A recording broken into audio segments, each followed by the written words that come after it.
Olá, sejam bem-vindos ao programa Espiritismo e Vida. Se você ainda não se inscreveu no canal, se inscreva, deixe o seu like, compartilhe o vídeo, né? Afinal, assim você vai estar ajudando a mensagem espírita, que é tão consoladora e traz tanto entendimento, a chegar a um número maior de corações. Deixe o seu like, ative as notificações para você ficar por dentro de todas as novidades do canal. Né? E hoje, aqui no programa Espiritismo e Vida, nós vamos falar de um tema muito interessante: leis. Quais nós devemos seguir, não é mesmo? E claro, a gente sempre pede a inspiração de nosso Senhor Jesus Cristo, dos espíritos superiores, para que as nossas reflexões sejam reflexões sensatas, com bom senso, né, para que traga entendimento para cada um de nós.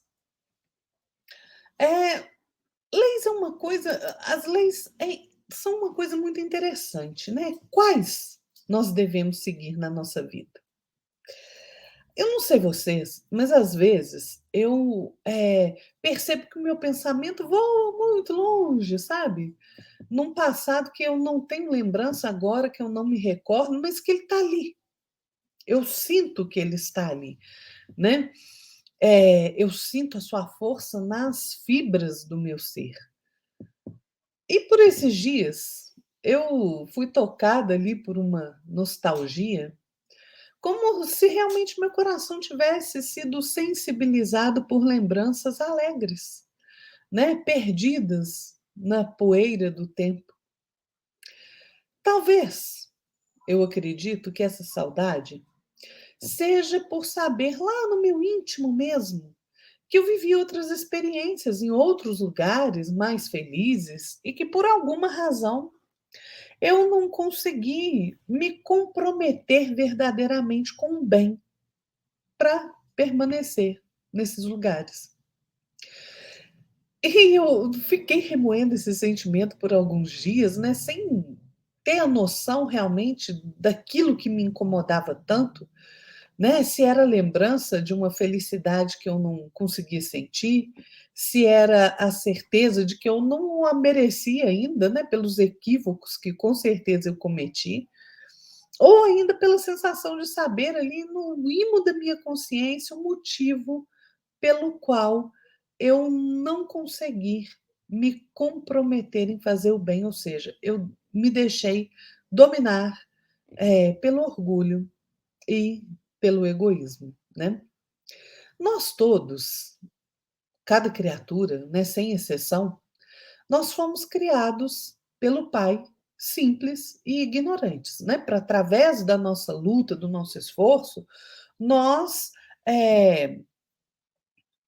a luta contra as nossas imperfeições, não é mesmo? Contra as nossas más inclinações, para que nós possamos atingir a verdadeira felicidade. Como o Pai é perfeito, né? Ele estabeleceu leis perfeitas, né, para a nossa evolução. E todas as vezes que nós atentamos contra as leis de Deus, seja por rebeldia, seja por ignorância, por indisciplina, nós somos constrangidos à nossa própria corrigenda. E quando eu penso nisso, fica mais fácil, a partir dessa reflexão, perceber que aquela sensação meio de nostalgia, de tristeza, né, era porque, de fato, provavelmente, né, nós aqui na Terra, né, nós vivemos em um mundo que estava alcançando um patamar de habitantes mais equilibrados e comprometidos com o bem, com as leis divinas, né, um mundo de maior evolução que o nosso, e nós não fomos capazes de nos sustentar vibratoriamente, né, para permanecer nele. Eu tenho essa sensação, né, de que eu não fui capaz, pelos meus erros, pelos meus equívocos. Mas a misericórdia divina é tão maravilhosa, né? Porque onde atua a sua justiça, a sua misericórdia também atua. É, o Pai nos dá outra oportunidade de recomeçar, né? Em um mundo em que a gente se encaixe vibratoriamente, né? Então, talvez este esta ocorre essa transmigração planetária, né, em que a gente sai de um mundo que esteja entrando numa vibração melhor e a gente não se adapta, né, e vai para um mundo numa categoria um pouquinho inferior. Mas as leis de Deus são perfeitas e são justas, né?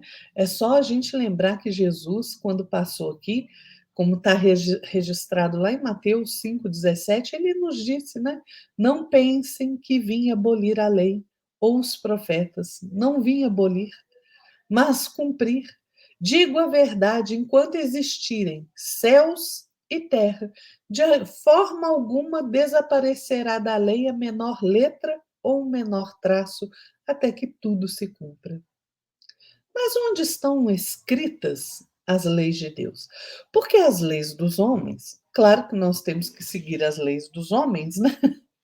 Porque senão a gente acaba aí se metendo em confusão, e é preciso realmente, né, que a sociedade viva ali sob leis justas, né, embora na maioria, em algumas vezes elas não são justas, e embora a sua aplicação às vezes seja, né, conforme é, a cara do cliente, né, vamos dizer assim.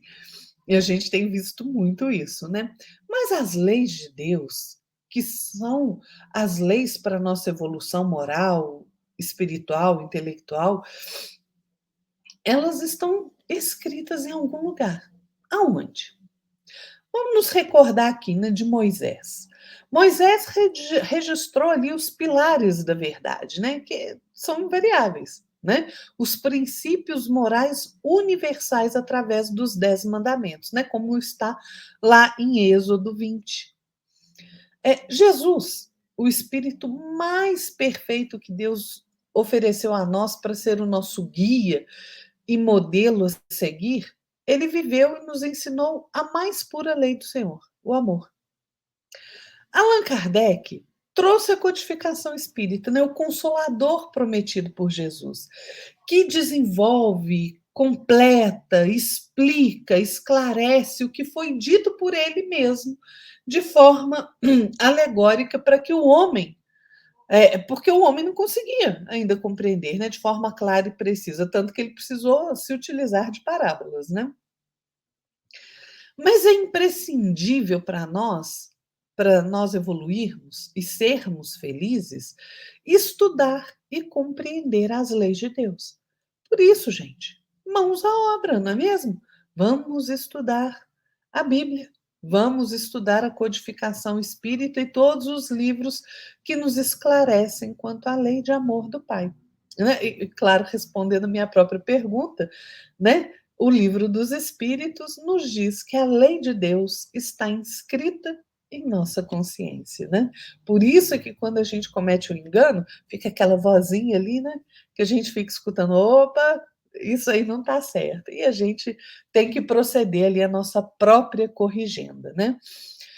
Emmanuel, no livro Justiça Divina, pela psicografia do nosso querido Chico Xavier, ele tem um texto que ele faz umas reflexões bem importantes, né? Tem um capítulo cujo título é Diante da Lei. Emmanuel vai falar assim, olha, que chegamos no dia claro da razão, simples e ignorantes diante do aprimoramento e do progresso, mas com liberdade interior de escolher o próprio caminho. Todos temos, assim, na vontade, a alavanca da vida, com infinitas possibilidades de mentalizar e realizar. O governo do universo é a justiça que define em toda parte a responsabilidade de cada um. A glória do universo é a sabedoria, expressando luz nas consciências. O sustento do universo é o trabalho que situa cada inteligência no lugar que lhe compete. A felicidade do universo é o amor na forma do bem de todos. O Criador concede às criaturas, no espaço e no tempo, as experiências que desejem, para que se ajustem, por fim, às leis de bondade e equilíbrio que o manifestam. Eis porque permanecer na sombra ou na luz, na dor ou na alegria, no mal ou no bem, é a ação espiritual que depende de nós. Esclarecedor esse texto de Emmanuel, né? Curto e esclarecedor. Porque a lei de Deus, gente, ela é eterna, imutável, é a única necessária à nossa felicidade, que nos indica o que nós devemos fazer ou não fazer. Nós só somos infelizes quando nós nos afastamos da lei de Deus. Não há meio de ser feliz nos afastando da lei de amor do Pai. É a lei de Deus que nós devemos seguir com o esforço de deixar que ela aflore em nós a partir da nossa consciência, para que nós caminhemos no caminho reto, para que nós compreendamos a necessidade de fazer o bem e de nos aprimorar. No livro A Verdade Responde, André Luiz, pela psicografia de Chico Xavier, faz ali uma metáfrase, né, dos 10 mandamentos. Né? Ele faz ali como se fosse ali uma explicação, né? É, muito interessante. Chama esse texto, e eu quero deixar encerrando a nossa reflexão, esse texto, né? Esse texto tem o título Decálogo para nós. E ele vai dizer assim: 1. Guardaremos nossa consciência fiel a Deus acima de tudo. 2. Tomaremos Jesus por mestre constante, seguindo-lhe os passos. 3. Não permutaremos valores eternos por futilidades do caminho. 4. Honraremos nossos antepassados com o desempenho de nossas obrigações, a fim de que o Senhor nos abençoe. 5. Respeitaremos no corpo o vaso sagrado em que se expressará a vontade divina. 6. Não esperaremos pelos outros na execução das boas obras. 7. Não mataremos senão o mal que ainda se enraiza dentro de nós. 8. Distribuiremos a verdade com amor, de modo a não ferir. 9. Não cobiçaremos do próximo, senão a santidade e o caráter cristão. E 10. Procuraremos o bem através de todas as pessoas e circunstâncias de pensamento voltado para Jesus, hoje e sempre. É isso aí, pessoal. As leis de amor do Pai estão escritas na nossa própria consciência. Cabe, como Emmanuel nos diz, a cada um de nós escolher onde quer caminhar, na luz ou na sombra, no mal ou no bem. Depende de nós. E nós colheremos desta escolha dor ou alegria. Fiquem todos na paz de nosso Senhor Jesus Cristo e até a próxima. Tchau!